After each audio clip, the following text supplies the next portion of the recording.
الحمد لله وحده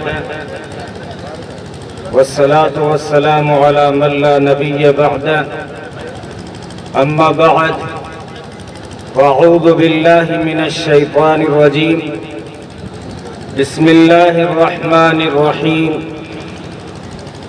إنما يعمر مساجد الله من آمن بالله واليوم الآخر وأقام الصلاة وآتى الزكاة ولم يخش إلا الله فعسى أولئك أن يكونوا من المهتدين.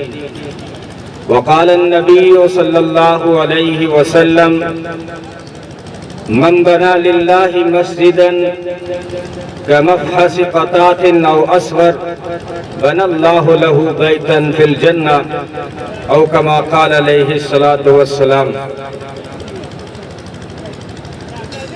دنیا کے بت قدوں میں پہلا وہ گھر خدا کا، ہم اس کے پاس باں ہیں وہ پاس باں ہمارا.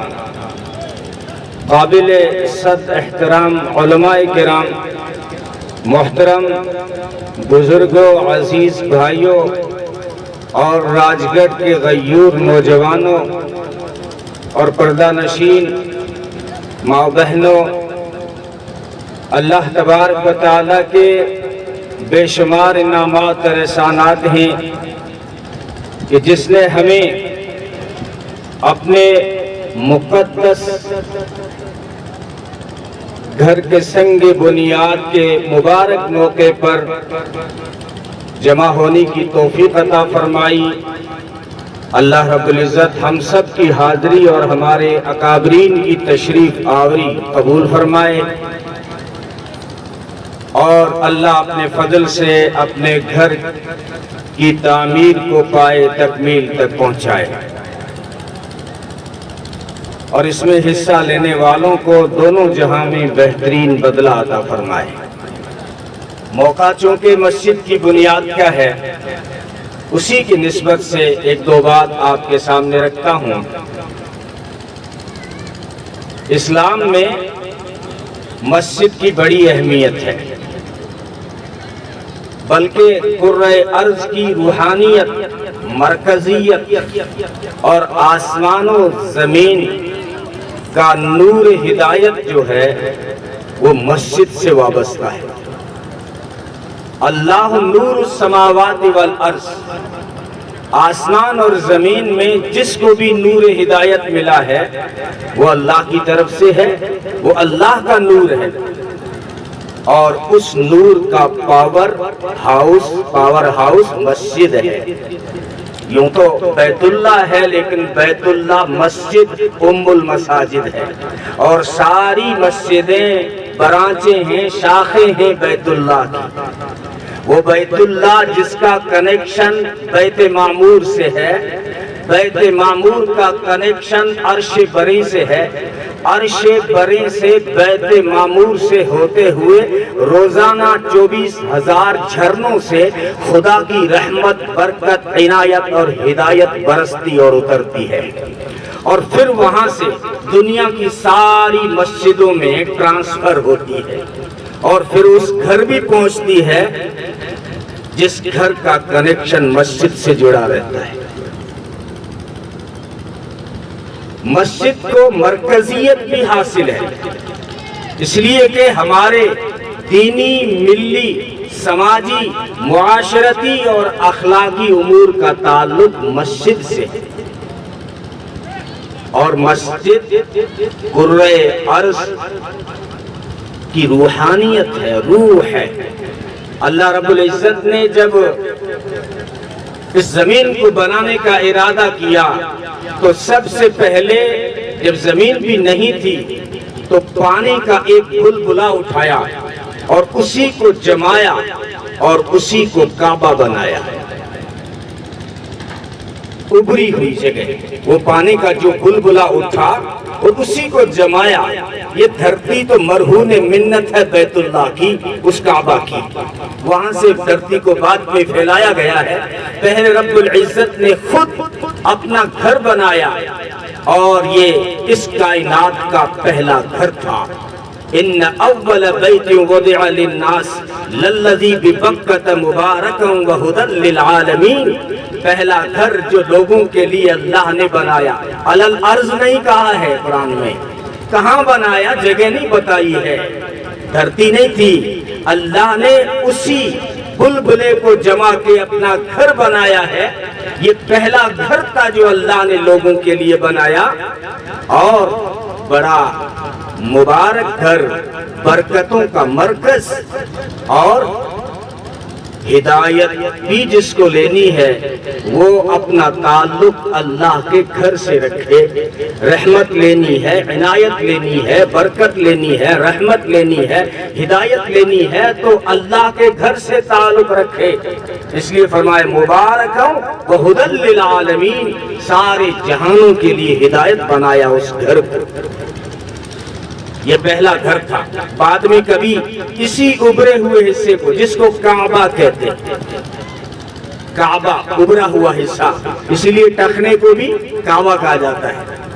فَامْسَحُوا بِرُؤُوسِكُمْ وَأَرْجُلَكُمْ إِلَى الْكَعْبَيْنِ، یہ وضو کی جہاں فرضیت کا ذکر قرآن میں ہے، اور اسی کی جمع ہے قواعد، جو سورہ نبا میں ان للمتقین مفازا حدائق واعنابا وکواعب اترابا، یہ جو کعبہ تھا اسی ابری ہوئی جگہ پر اللہ نے کبھی فرشتوں سے اپنا گھر بنایا، کبھی حضرت آدم علیہ السلام سے گھر بنایا، اور کبھی حضرت ابراہیم اور حضرت اسماعیل سے اس کی بنیادوں کو، اس کی دیواروں کو اٹھایا۔ یہی انداز ہے قرآن کا۔ وَإِذْ يَرْفَعُ إِبْرَاهِيمُ الْقَوَاعِدَ مِنَ الْبَيْتِ وَإِسْمَاعِيلُ رَبَّنَا تَقَبَّلْ مِنَّا إِنَّكَ أَنْتَ السَّمِيعُ الْعَلِيمُ۔ اس وقت کو یاد کرو جب ابراہیم و اسماعیل بیت اللہ کی دیواروں کو اٹھا رہے تھے اور کہہ رہے تھے اللہ اس سے شرف قبولیت عطا فرما۔ آپ عصر کے بعد میں تھوڑا دل کھول کے بھی اور تھوڑا سا دل مرجھا کے بھی لکھا رہے تھے، جس نے بھی جو دیا ہے اللہ اسے شرف قبولیت عطا فرمائے۔ تو مسجد کی تعمیر کا جو کام ہے یہ اللہ رب العزت نے کبھی اولو العزم پیغمبروں، رسولوں اور نبیوں سے لیا تھا۔ آپ غور فرمائیں، اللہ نے سب سے پہلی مسجد جو ہے، بیت حرم جو ہے، مسجد حرام جو ہے، اس کی تعمیر کا کام اللہ نے حضرت آدم علیہ السلام سے لیا، اور کبھی پھر حضرت ابراہیم علیہ السلام سے لیا۔ آدم کا ذکر اس لیے کر رہا ہوں، قرآن میں مجھے دعا ملی، اسی میں مجھے یہ بات مل گئی کہ یہ مسجد تو پہلے سے چلی آ رہی ہے، یہ حرم تو پہلے سے چلا آ رہا ہے، یہ خدا کا گھر تو پہلے سے چلا آ رہا ہے۔ ابراہیم علیہ السلام نے بیابان میں بیوی بچے کو بٹھا دیا، اور واپسی کے وقت جو دعا کی ہے، ربنا انی اسکنت من ذریتی بواد غیر ذی زرع عند بیتک المحرم، الہ العالمین تیرے کہنے پر بیوی بچوں کو اس جنگل میں چھوڑ دیا ہے، لیکن یہ بیابان اتنا بھی ویران نہیں ہے، بلکہ تیرے گھر کے پاس میں بیت حرم کے پاس میں ٹھہرایا ہے۔ اس لیے ٹھہرایا ربنا لیقیموا الصلاۃ، اس لیے نہیں ٹھہرایا کہ ابراہیم کا نام ہو جائے، اس لیے ٹھہرایا ہے کہ یہاں رب العالمین کا نام بلند ہو جائے، ربنا لیقیموا الصلاۃ۔ اور پھر دعا بھی کر رہے ہیں وَجَعَلْ أَفْئِدَةً مِّنَ النَّاسِ إِلَيْهِمْ تَهْوِي إِلَيْهِمْ، الہ العالمین جا رہا ہوں تیرے حکم پر، لیکن لوگوں کا دل ادھر متوجہ کر دیجئے، وَارْزُقْهُم مِّنَ الثَّمَرَاتِ۔ اور حضرت ابراہیم اس جنگل میں کہہ رہے ہیں بیوی بچے کو چھوڑ کے جا رہا ہوں، یہ نہیں کہتا کہ قافلے والوں سے ان سے انہیں کھلانا، یہ مانگتا ہوں کہ تو میری بیوی کو، میرے بچے کو پھل فروٹ کھلانا۔ عقل نے کہا کہاں کھڑا ہے اور کیا مانگ رہا ہے، عقل بے عقل ہے۔ اقبال کہتا ہے سو سو بھیس بدل دیتی ہے۔ تو پھر عشق نے جواب دیا، ایمان نے جواب دیا، وہ عقل بے عقل یہ نہ دیکھ کے کہاں کھڑا ہے اور کیا مانگ رہا ہے، یہ دیکھنا کون کھڑا ہے اور کس سے مانگ رہا ہے۔ آج جائیے نا ساری دنیا میں اتنے کہیں بھی ذائقے دار پھل اور کہیں نہیں ملیں گے، جہاں آپ کو مکہ میں ملیں گے۔ یہ ابراہیم کی دعاؤں کا اثر ہے۔ تو بیت مسجد حرام کا کام اللہ نے حضرت ابراہیم علیہ السلام سے بھی لیا، اور مسجد اقصی کی تعمیر کا کام حضرت سلیمان علیہ السلام سے لیا۔ اور بعض روایتوں میں یوں بھی آتا ہے کہ بیت اللہ کی طرح مسجد اقصی کی تعمیر کا کام بھی اللہ نے حضرت آدم علیہ السلام سے لیا۔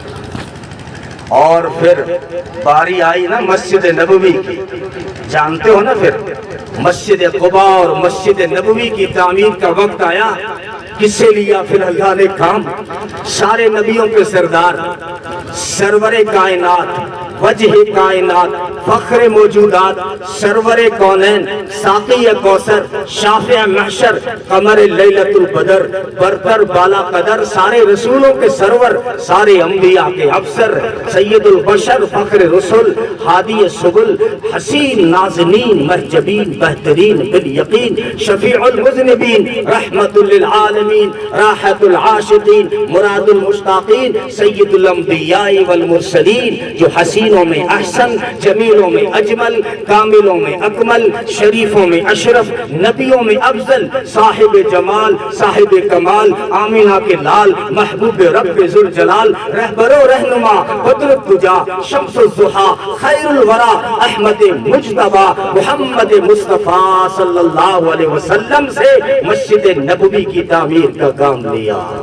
کہہ دو صلی اللہ علیہ وسلم۔ جس وقت قباء کی تعمیر ہو رہی تھی، محمد عربی صلی اللہ علیہ وسلم کو اپنے دامن میں پتھر سجا کے مسجد کی تعمیر میں حصہ لے رہے تھے، اور حضرت عبداللہ ابن رواحہ رجزیہ اشعار پڑھ رہے تھے اس وقت، قد افلح من یعمر المساجد ویقرأ القرآن قائما وقاعدا، کامیاب ہو گیا وہ شخص جس نے مسجد کی تعمیر میں حصہ لیا، کامیاب ہو گیا وہ شخص جس نے پھر مسجد میں کبھی بیٹھ کے کبھی کھڑے ہو کے خدا کا قرآن پڑھا۔ یہ حضرت عبداللہ ابن رواحہ بیان کر رہے تھے، اور محمد عربی صلی اللہ علیہ وسلم پتھر اٹھا کے لا رہے ہیں۔ کسی نے کہا اللہ کے رسول، ہم اتنے جانشار، وفادار، تابعدار، حبدار آپ کے خادم کھڑے ہیں، آپ زحمت نہ اٹھائیں، آپ تشریف رکھیں سائے میں۔ فرمایا تم مجھ سے زیادہ طاقتور نہیں ہو، اور میں تم سے زیادہ نیکی کے معاملے میں عاجز نہیں ہوں۔ خود بنفس نفسی شرکت فرما رہے اور مدینہ پہنچے ہیں، حالانکہ لٹے ہوئے قافلے کے ساتھ پہنچے ہیں، ابھی صحابہ کے پاس گھر نہیں تھا، گھر نہیں تھا، اور خود حضرت ابو ایوب انصاری رضی اللہ تعالیٰ عنہ کی میزبانی میں رہ رہے تھے۔ اس وقت جو پہلی فکر کی نا، وہ یہ تھی کہ سب سے پہلے یہاں مسجد کیسے تعمیر ہو۔ تو بنو نجار نے کہا، ننیال والوں نے کہا زمین تو ہم دے دیں، اگر آپ کو مسجد بنانی ہے تو زمین تو ہم دے دیں۔ فرمایا میں قیمتاً لوں گا۔ بعد میں پھر تو یتیم بچوں کی زمین پیش کی گئی، ایک کا نام سہیل تھا، ایک کا نام سہل تھا، قیمت ابو بکر نے چکائی تو پھر معاملہ سہل تھا، یا بعض روایتوں میں ابو ایوب انصاری نے بھی قیمت چکائی ہے۔ فرمایا ابو بکر یہ مسجد بن رہی ہے، قیامت تک اس میں عبادت، ریاضت، تلاوت، ذکر و اذکار ہوتا رہے گا، جتنی بھی عبادتیں قیامت تک اس مسجد میں ہوں گی، اس مسجد کو تعمیر کرنے والوں کو ثواب ملتا رہے گا۔ تو راج گڑھ کے راجاؤں اور دانشوروں، یہاں سے ایک بات نوٹ کر کے جاؤ، یہ مسجد تعمیر ہو رہی ہے، مسجد اللہ کا گھر۔ ہم تو چند راتوں اور چند صبحوں اور چند شاموں اور چند دنوں کے بعد جا کے قبروں میں سو جائیں گے، لیکن یہ اللہ کا گھر قیامت تک آباد رہے گا۔ قیامت تک جتنی بھی اس میں اللہ کے گھر میں عبادتیں ہوں گی، اس میں مسجد کے تعمیر میں حصہ لینے والوں کے کھاتے میں بھی ثواب چلتا رہے گا، ثواب چلتا رہے گا۔ تو یہ مسجد ہو رہی ہے، اس میں ہم سب کو شرکت لینا ہے، اپنی حیثیت کے مطابق دل کھول کر۔ یہی ہے اصل اکاؤنٹ، یہی ہے اصل جو ہے بیلنس، یہی ہے اصل بیلنس۔ من بنا للہ مسجدا بنا اللہ لہ بیتا فی الجنہ۔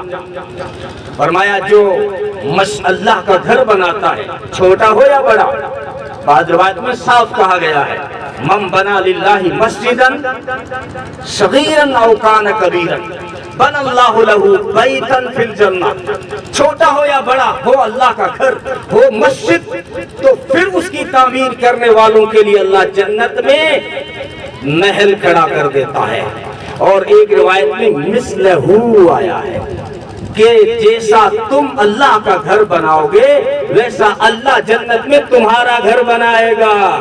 محدثین فرماتے ہیں یہ مطلب بھی نہیں ہے پورا، بات یہ ہے کہ تم اپنی حیثیت کے مطابق اللہ کا گھر بناؤ گے، خدا اپنی شان سے تمہارے لیے عالی شان محل کھڑا کر دے گا۔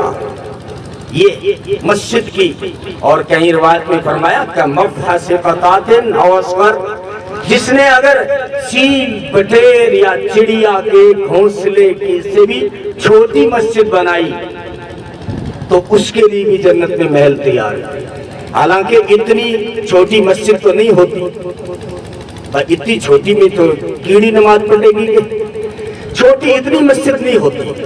مسجد تو عالی شان ہونی چاہیے، جس کو بلند کرنے کا، عالی شان بنانے کا رب العالمین نے حکم دیا ہے۔ فرمایا نا اللہ نور السماوات والارض، آسمان اور زمین کا سارا نور ہدایت اللہ کا ہے۔ میں نے پوچھا رب العالمین وہ نور ہے کہاں؟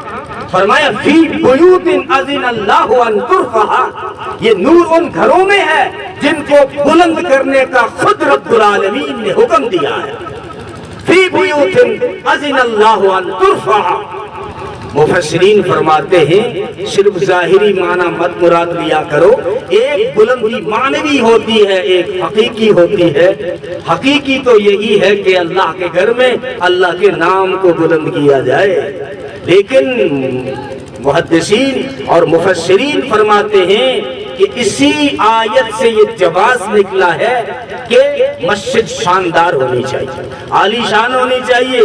آپ کام تقسیم کر کے پھر جس کے حصے میں جو آیا اس کے بھروسے پہ مت رہیے گا، اچھے ٹھیکیدار اور اچھے انجینئر سے صلاح لے کر مسجد میں ایک ایک چیز بجا بجا کے لگائیں گے، انشاءاللہ بجا بجا کے لگائیں گے۔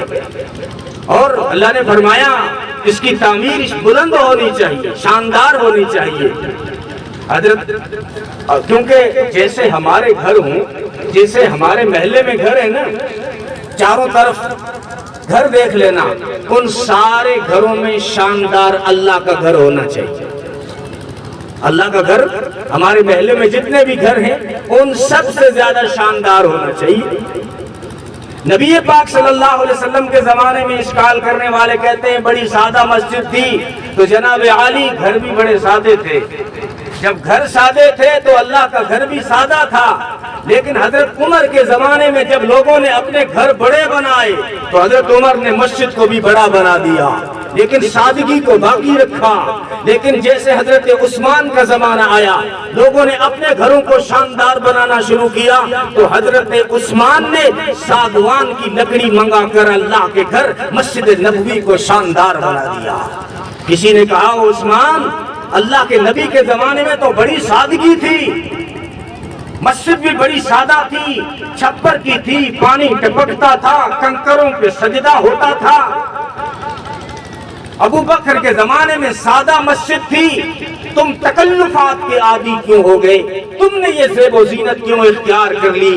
عثمان نے فرمایا مجھے غیرت آتی ہے، شرم آتی ہے کہ ہمارے اپنے گھر تو اچھے ہوں، خدا کا گھر اچھا نہ ہو۔ مجھے غیرت آ گئی اور فرمایا او اشکال کرنے والوں، یہ بھی تو غور کرو نا، روایت میں مثلہ آیا ہے، جیسا تم اللہ کا گھر بناؤ گے ایسا تمہارے لیے اللہ گھر بنائے گا۔ تو میں چاہتا ہوں جنت میں اللہ مجھے شاندار بنگلہ دے، تو میں اللہ کے گھر کو بھی میں نے اسی لیے شاندار بنایا ہے۔ کتنا پیارا جواب دیا حضرت عثمان غنی رضی اللہ تعالیٰ عنہ نے۔ تو مسجد شاندار ہونی چاہیے، اور مسجد اتنی چھوٹی تو نہیں ہوتی کہ مفحص قطعۃ۔ ایک مثال سے سمجھایا گیا ہے، مثلا بہت سارے لوگ مل کے مسجد بنا رہے ہیں، جیسے آپ سب یہ سارا شہر انشاءاللہ مل کے مسجد بنا رہا ہے، اللہ کا گھر بنا رہا ہے۔ تو کسی کے حصے میں کنکر آئے گا، کسی کے حصے میں سیمنٹ آئے گا، کسی کے حصے میں سریا آئے گا، کسی کے حصے میں ٹائل آئے گی، کسی کے حصے میں جو کوئی اور میٹیریل آ جائے گا۔ جس کے حصے میں جو بھی میٹیریل آ جائے، جو بھی خدمت آ جائے، مسجد کی کسی خدمت کو ادنا مت سمجھنا۔ مسجد کی کوئی ایسی خدمت نہیں ہے جس پہ اللہ نے جنت کا وعدہ نہ کیا۔ میں نے غور کیا ہے، میں نے ڈوب کے روایتوں میں پڑھا ہے، مسجد کی طرف قدم اٹھاؤ تو جنت ہے، مسجد میں سب بچھاؤ تو جنت ہے، مسجد میں روشنی کا انتظام کرو تو جنت ہے، مسجد سے دل کا اٹھاؤ تو جنت ہے، مسجد سے دل اٹکا دو نا، قیامت کے دن عرش کا سایہ نصیب ہوگا۔ اور اللہ نے قرآن میں فرمایا مسجد ہر کوئی تعمیر نہیں کرتا، انما یعمر مساجد اللہ من آمن باللہ والیوم الآخر۔ مسجد تو وہ تعمیر کرتے ہیں جو ایمان والے ہیں، ایمان رکھتے ہیں اللہ پر اور آخرت کے دن پر۔ خوش ہو جاؤ راج گڑھ والوں، جو مسجد کی تعمیر میں حصہ لے رہا ہے اس کے ایمان کی گواہی خود رب العالمین دے رہا ہے۔ تو ہم پہ چاہے کوئی کیسا ہی فتویٰ لگائے، ہمیں کوئی ڈر نہیں۔ رب العالمین نے کہہ دیا مسجد ہر کوئی نہیں بناتا، مسجد کو وہ تعمیر کرتے ہیں، وہ آباد کرتے ہیں جو اللہ پہ یقین رکھتے ہیں اور ایمان رکھتے ہیں۔ اور صرف بات یہاں تک ختم نہیں ہو جاتی، نبی پاک صلی اللہ علیہ وسلم کا فرمان اٹھائیے، فرمایا جس کو دیکھو نا کہ مسجد کی طرف قدم اٹھا رہا ہے، صبح شام مسجد کو جا رہا ہے، تم اس کے ایماندار ہونے کی گواہی دو۔ اللہ کے رسول بھی گواہی دے رہے، صرف اس نے قدم اٹھائے ہیں مسجد کی طرف۔ اور جانتے ہو اگر مومنین کسی کی گواہی دے دینا تو پھر کیا شرف عطا ہوتا ہے۔ اگر مومنین کسی کی گواہی دے دیں، بڑا مجمع گواہی دے دے ایمان والوں کا، اس امت کا اکثریت گواہی دے دے، تو فرمایا وَكَذَلِكَ جَعَلْنَاكُمْ أُمَّةً وَسَطًا لِتَكُونُوا شُهَدَاءَ عَلَى النَّاسِ وَيَكُونَ الرَّسُولُ عَلَيْكُمْ شَهِيدًا۔ فرمایا تم لوگوں پہ گواہ بنائے جاؤ گے قیامت کے دن۔ یہ امت معتدل ہے، یہ گواہ بنا کے جائے گی، لوگوں پہ گواہ بنے گی۔ جب یہ گواہی دوسرے لوگوں کے دے گی نا، پھر محمد مصطفیٰ ان کی گواہی دیں گے۔ تو ایمان والے جن کی گواہی دے دیں تو محمد مصطفیٰ صلی اللہ علیہ وسلم ان کی گواہی دیتے ہیں۔ تو مسجد میں انشاءاللہ ہم سب حصہ لیں گے اور اپنی حیثیت کے ساتھ دل کی خوشی کے ساتھ میں اپنی آخرت کے لیے، اپنی آخرت بنانے کے لیے، اپنے ایمان کی مضبوطی کے لیے کہ ہمارے ایمان کی گواہی خود اللہ دے دیں، خود اللہ کے رسول صلی اللہ علیہ وسلم دے دیں۔ قیامت کے دن بہت ایمان والوں کا بڑا مجمع گواہی دے دے، ایسا کام کر جائیں تو مسجد کی تعمیر میں حصہ لیں۔ اور آپ جانتے بھی ہیں راج گڑھ والوں، بہت سارے ایک روایت سن کے مسئلہ اور فتویٰ مت نکال دینا کہ صدقوں تو چھپ کے دینا چاہیے، سے کے بیچ میں کیوں دیواں؟ بھائی دوسری روایتیں بھی ہیں، کبھی صدقہ چھپ کے دینا بہتر ہوتا ہے، کبھی علل اعلان دینا بہتر ہوتا ہے، تاکہ دوسروں کو بھی ترغیب ہو کہ یار یہ اتنا دیا تو پھر میں پیچھے کیوں رہوں۔ اسلام میں نیکی میں ریس لگانا منع نہیں ہے، منع تو ہے ماڑی، اور مارے ماڑیے سے اونچو کوئی کو ماڑیوں نہیں ہونا چاہیے۔ مارا گیٹ کے آگے جو ڈسٹر کھڑی ہے نا فورچونر، اس سے اور کوئی کا نہیں ہونی چاہیے۔ وہ دھوڑتی لائے تو میں کاڑتی لاؤں گا، وہ کاڑتی ڈسٹر لائے تو میں لال توڑی لاؤں گا۔ ہم نے یہ ریس تو لگا دی۔ قرآن کہتا ہے وَسَارِعُوا إِلَىٰ مَغْفِرَةٍ مِّن رَّبِّكُمْ وَجَنَّةٍ عَرْضُهَا السَّمَاوَاتُ وَالْأَرْضُ۔ ارے ریس لگانی ہے نا تو اللہ کی مغفرت کی طرف اور اس کی جنت کی طرف لگاؤ نا، جس کی چوڑائی آسمان و زمین سے بھی زیادہ ہے۔ یہ ریس سارعو کا لفظ ہے، جہاں عرب گھوڑ ریس لگاتے تھے نا گھوڑے کی، اس کی جگہ یہاں سیغہ استعمال ہوتا تھا، وہاں وہی سیغہ قرآن نے استعمال کیا ہے۔ اور فرمایا جمعے کی وہ آپ آیت سنتے ہیں وَإِذَا نُودِيَ لِلصَّلَاةِ مِن يَوْمِ الْجُمْعَةِ فَاسْعَوْا إِلَىٰ ذِكْرِ اللَّهِ۔ جب جمعے کے دن تمہیں بلایا جائے تو دوڑو اللہ کی طرف، ریس لگاؤ اللہ کی طرف، ریس لگاؤ۔ اللہ قرآن کہتا ہے اصلی مرد بھی وہی ہے، رجال اللہ تلہیہم تجارت ولا بیع عن ذکر اللہ۔ مرد تو بہت ہیں دھرتی پہ، لیکن قرآن کہتا ہے اصلی مرد کون سا ہے؟ جس کو سندھی میں کہتے ہیں نا ہی مڑس مانو آہے، تو اس کو اصلی مرد وہ ہوتا ہے کہ فرمایا جو بزنس میں رہ کر، تجارت میں رہ کر، خرید و فروخت میں رہ کر اللہ کی یاد سے غافل نہیں ہوتا، یہ اصلی مرد ہے۔ رجال اللہ، جس کو قرآن نے کہا رجال لا تلہیہم۔ تو خیر آپ سب شرکت فرمائیں گے، اور ریس لگانا منع نہیں ہے۔ دیکھا ہوگا بار بار آپ نے سنا ہے، عمر کہہ رہے ہیں غزوہ تبوک کے موقع پر کہ آج ابو بکر میرے سے آگے نہیں بڑھ سکتے، آج میرے پاس میں زیادہ مال ہے، میں آج ابو بکر سے آگے بڑھ جاؤں گا، آج اللہ کے نام پہ لگانے کی باری آئی ہے تو میں آج ابو بکر سے آگے بڑھ کے دکھاؤں گا۔ نیکیوں میں ریس لگانا۔ حضرت فاطمہ نے کہا امی عائشہ رضی اللہ تعالیٰ عنہا سے، امی جان آپ کا مقام تو بڑا اونچا ہے، فرشتے آپ کو سلام بھیجتے ہیں، لیکن آپ امی جان ایک امتی کی بیٹی ہیں، میں فاطمہ محمد عربی صلی اللہ علیہ وسلم ایک نبی کی بیٹی ہوں۔ تو فرمایا بیٹی زیادہ ریس مت لگانے کی، میں یہ بھی سن، میں نے تیرے والد محترم محمد عربی صلی اللہ علیہ وسلم سے سنا ہے، یہ منظر بھی اپنے جو ہے نقش میں، ذہن کے نقش میں رکھ کہ قیامت کا منظر ہوگا، ہر عورت اپنے شوہر کا ہاتھ پکڑ کے چل رہی ہوگی، وہ کیا منظر ہوگا؟ ارے فاطمہ تمہارا ہاتھ علی کے ہاتھ میں ہوگا تو عائشہ کا ہاتھ نبی کے ہاتھ میں ہوگا۔ یہ نیکیوں میں ریس لگانا۔ دیکھا آپ نے بدر کے اندر معاذ اور معوذ نے ریس لگائی ہے، دیکھا آپ نے احد کے اندر کہ سمورہ بن جندب اور حضرت رافع بن خدیج بن رافع بن عدی، یہ بعض لوگ خدیج پڑھتے ہیں، اصلی نام خدیج ہے، یہ جو ہے ریس لگائی ہے، بالکل کشتی ہوئی ہے۔ تو اللہ کے نام پہ آگے بڑھ کے حصہ لینا۔ تو آپ نے ماشاءاللہ کافی لکھا لیا ہے، وقت آپ کا زیادہ نہیں لیا جا رہا ہے، اکابرین کا خیال رکھ رہا ہوں، آپ بڑھ چڑھ کے جو ہے اس میں حصہ لیں۔